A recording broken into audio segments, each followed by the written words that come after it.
tidak ada kewenangan mereka untuk mengatur saya untuk menunjukkan ijazah asli yang saya miliki. Saya sampaikan bahwa tidak ada kewajiban dari saya untuk menunjukkan itu kepada mereka, dan juga tidak ada kewenangan mereka mengatur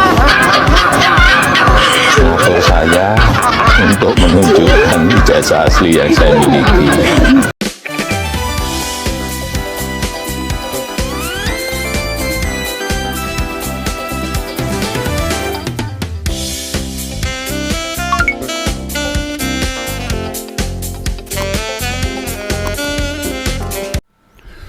Bismillahirrahmanirrahim. Assalamualaikum warahmatullahi wabarakatuh. Berjumpa kembali dengan Sersan Politik, sahabat. Semoga sehat selalu dan semoga diberikan rezeki yang melimpah, berkah, manfaat. Amin ya rabbal alamin.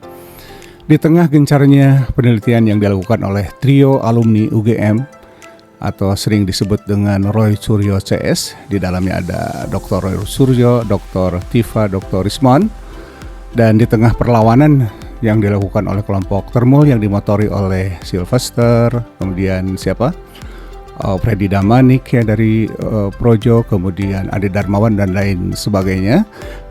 Para netizen juga tidak ketinggalan untuk berkreativitas ya di berbagai media sosial yang akan kita saksikan bersama bagaimana kelucuan-kelucuan dari netizen ini. Dan untuk mempersingkat video ini, kita akan langsung saja saksikan bersama bagaimana kelucuan-kelucuan yang terjadi di berbagai platform media sosial yang dilakukan oleh para netizen kita. Silakan, selamat menonton. Dihina, saya diam. dicaci maki, Saya juga diam. direndahkan, Saya juga diam. dibilang politik dinasti, Saya juga diam. disuruh tunjukin ijazah asli. Saya akan lawan. Boleh ditunjukkan mungkin Pak ijazahnya gitu Pak, mungkin Ijazah nanti akan kami buka pada saat diminta oleh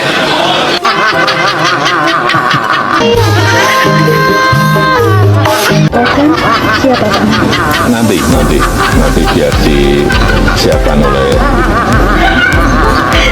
kuasa hukum. Tidak ada kewenangan mereka untuk mengatur saya untuk menunjukkan ijazah asli yang saya miliki. Saya sampaikan bahwa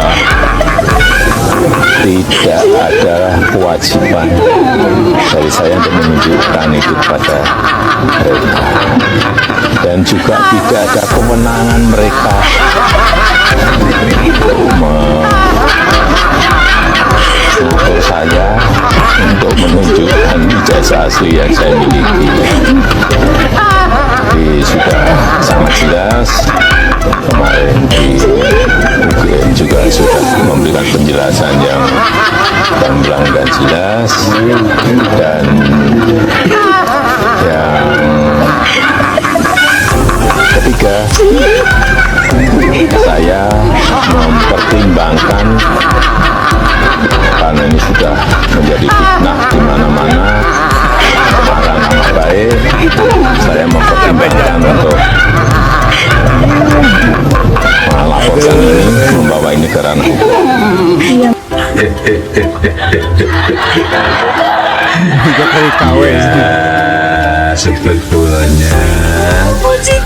Sebetulnya ya ini betul-betul sebetulnya, dan ini bolak-balik saya sampaikan, ini betul-betul sebetulnya, jadi betul-betul yang sebetulnya. Nah, betul betul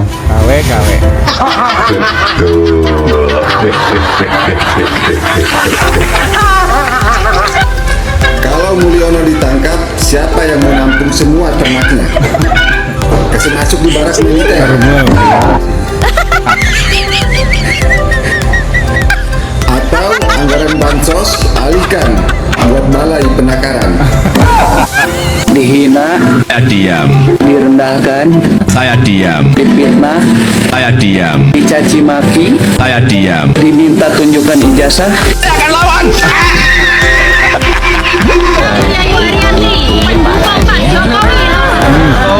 Ijazahnya siapa palsu, Bu? Asli. Ibu udah lihat? Sudah. Udah lihat ijazahnya? Kalian tidak punya hak. Oh, Ibu udah lihat ijazahnya, Bu? Ini parah nih. Kayak fotokopi aja Bu, boleh Bu?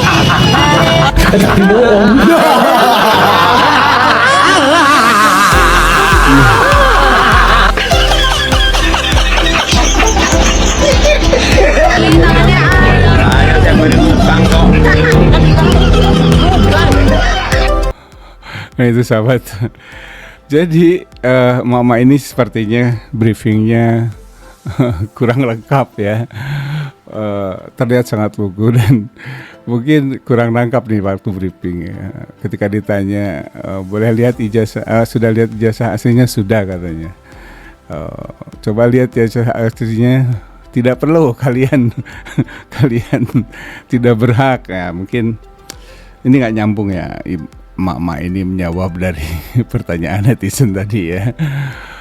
Begini sahabat, bahwa kita simak ya beberapa baik podcast maupun penayangan di TV swasta ya yang terkait dengan perdebatan tentang dugaan jasa palsu Jokowi ini ya, yang dilakukan oleh peneliti dari alumni UGM ya, sering disebut dengan UGM, trio UGM ya, Pak Roy Suryo, Dr. Tifa, dan kemudian Pak Rizwan Sianipar.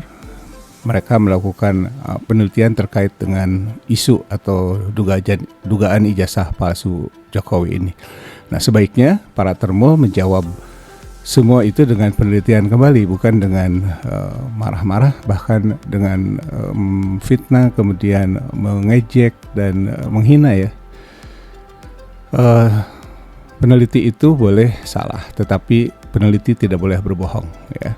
Saya lebih dari 20 tahun saya sebagai peneliti juga, bahwa satu hal yang dipegang oleh peneliti itu tidak boleh berbohong ya. Salah boleh ya.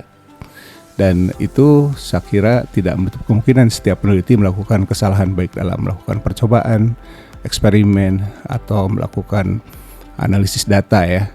Tetapi tidak boleh berbohong. Semua harus disampaikan asli, pure ya dari hasil penelitiannya. Jadi pada termul yang dalam hal ini Pak Sylvester yang sudah sebentar lagi akan masuk penjara, mudah-mudahan ya, karena dia sepertinya sudah ingkrah 6 tahun yang lalu ya.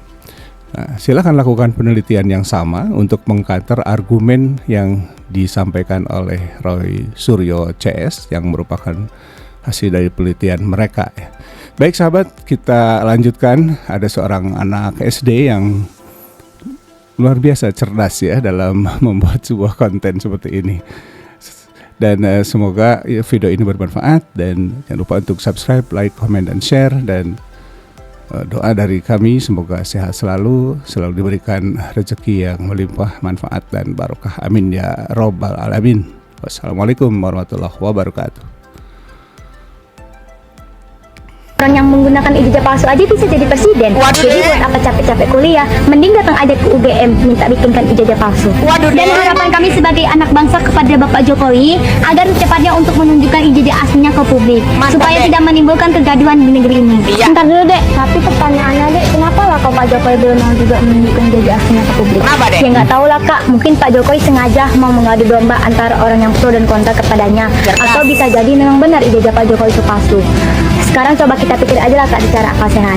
Kalau memang ijazah Pak Jokowi itu asli, apa sih susahnya hanya tinggal menunjukkan ijazah aslinya aja ke publik? Kan gak jadi heboh seperti itu. Jadi deh, kalau misalnya memang terbukti ijazah Pak Jokowi itu palsu, apa dampaknya buat masyarakat? Kalau Pak Jokowi tidak diadili, ya dampaknya bisa jadi mengurangi semangat anak bangsa untuk kuliah. Kenapa gitu? Ya iyalah Kak, orang yang menggunakan ijazah palsu aja bisa jadi presiden. Jadi buat apa capek-capek kuliah, mending datang aja ke UGM minta bikinkan ijazah palsu. Tidak akan pernah tenang orang yang mendolimi orang lain. Demi Allah, saksikan kata-kata saya. Tidak akan tenang orang yang mereka itu banyak nyakitin orang. Makanya kalau kita menjadi pejabat, kalau kita menjadi aparatur negara, jangan dolimin orang. Tidak akan tenang. Kedoliman itu utang yang pasti akan dibayar sebelum dia mati, sebelum nanti mendapatkan balasan lagi di akhirat. Jangan nyakitin orang ya. Apalagi kalau kita ngaji sudah kita nyakitin orang, udahlah jangan.